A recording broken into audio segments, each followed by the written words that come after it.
I mean, some saying she's walking a bit of a tightrope here, sort of in a way having to choose between Washington and Brussels.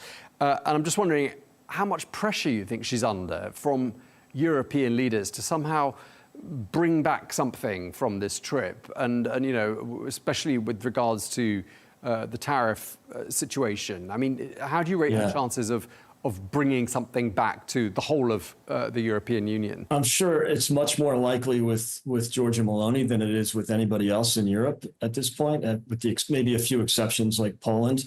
But, you know, look, again, she's politically aligned with the president. She's politically aligned with many of the voters in Europe. So I think if anyone can do it, it will be her. You know, the challenge is, you know, she's not, while she might be representing the EU in this situation, you know, it's a multilateral institution. I'm not sure that, you know, she can really cut a deal, so to speak. I think, you know, that she would probably leave that up to the trade people. Remember, Italy only has a 2 or 3 billion, I think it's $3 billion trade surplus with the United States. So in many ways, that puts her in a much better position, much like Keir Starmer for the UK, where her individual or the Italy's individual trade surplus is relatively meaningless.